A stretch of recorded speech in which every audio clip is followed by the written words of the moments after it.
ईसा रिफ़त से कहता है कि आपको परेशान होने की ज़रूरत नहीं है, आपको कहीं भी जाने की ज़रूरत नहीं, मैं ये घर भी आपके नाम कर दूँगा। आपको परेशान होने की ज़रूरत नहीं और मैं ये घर छोड़ के जा रहा हूँ। तो रिफ़त कहती है अच्छा जाए, अच्छी बात है।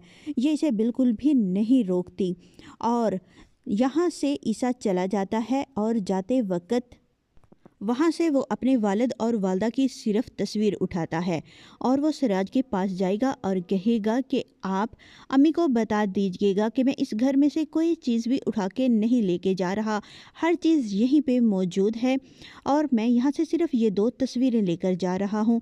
सिराज ईसा का मुँह ही देखता रह जाता है कि ईसा के साथ हम लोगों ने कितना बुरा किया और वो खामोशी से ये घर छोड़ के भी जा रहा है। ईसा जाते वक़्त सिराज को बता देता है कि मैंने ये घर भी रिफ़त के नाम कर दिया है, मुझे कुछ भी नहीं चाहिए। ईसा यहाँ से सबाहत के पास जाता है। सबाहत कहती है क्या हुआ ईसा, इतनी बड़ी तुम्हें खुशी मिली है, क्या तुम खुश नहीं हो? जवाब में ईसा कहता है नहीं, बहुत खुश हूँ, ऐसी तो कोई बात नहीं। तो सबाहत कहती है ईसा आप मुझसे झूठ बोल रहे हैं, आपके चेहरे पे ये जो परेशानी है मुझे नज़र आ रही है।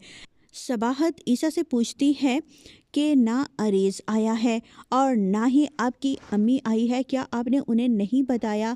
जवाब में ईसा कहता है मैंने उन्हें बता दिया है, अब वो यहाँ नहीं आएंगे। इस पर सबाहत कहती है क्या हुआ? फिर ईसा सबाहत को सब कुछ बता देता है कि उन लोगों ने मेरे साथ इतना बड़ा धोखा किया, सब कुछ मुझसे छीन लिया, अब हम उस घर में नहीं जाएंगे।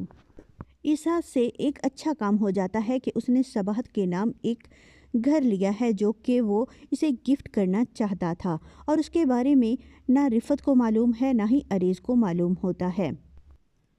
तो ईसा अपनी बीवी और बच्चे को लेकर उस घर में जब जाता है, सबाहत कहती है हम यहाँ कहाँ आ गए?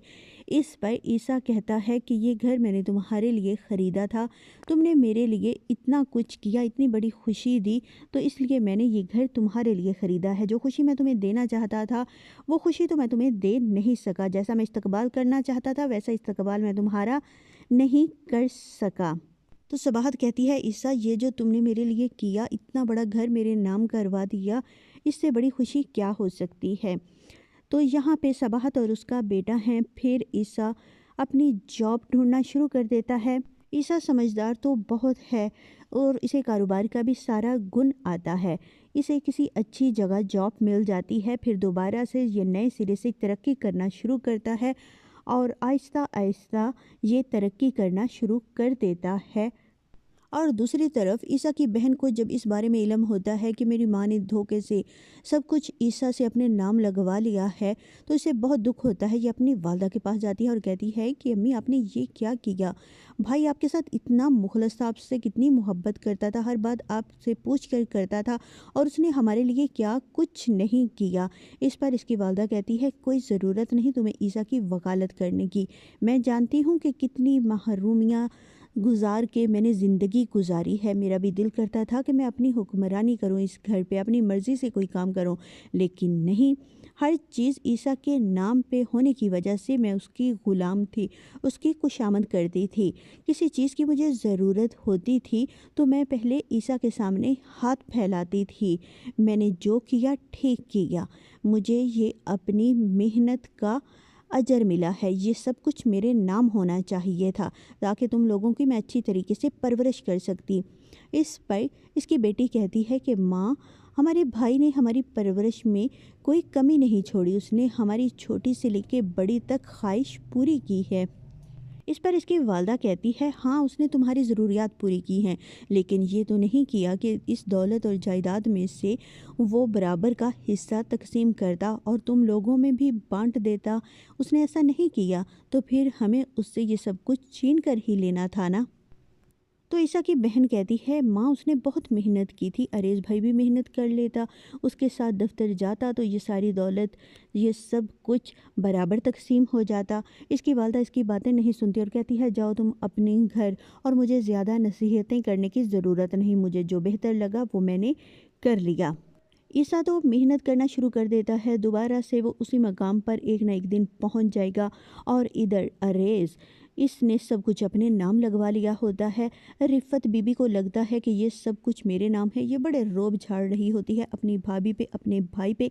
तो इसकी भाभी अब कहती है, बाजी जी अब मुझ पे ये रोब झाड़ने की ज़रूरत नहीं। ये उसी चेयर पे जाके बैठ जाती है जो कि रिफ़त को बहुत पसंद है। तो रिफ़त कहती है, आप यहाँ क्यों बैठी हैं? ये मेरी चेयर है, आप किसकी इजाज़त से इस पे बैठी हैं? इस पर नगीन भी आ जाती है। नगीन कहती है, ये मेरी इजाज़त से मेरी माँ इस चेयर पे बैठी है। जवाब में रिफ़त कहती है, तुम किस लहजे में मुझसे बात कर रही हो? इसीलिए ये घर दौलत मैंने तुम्हारे नाम, ये तुम्हारे शौहर के नाम नहीं करवाया। तुम तो मुझे इस घर से निकाल देती। इस पर नगीन कहती है, आपको शायद कोई गलत फहमी हो रही है।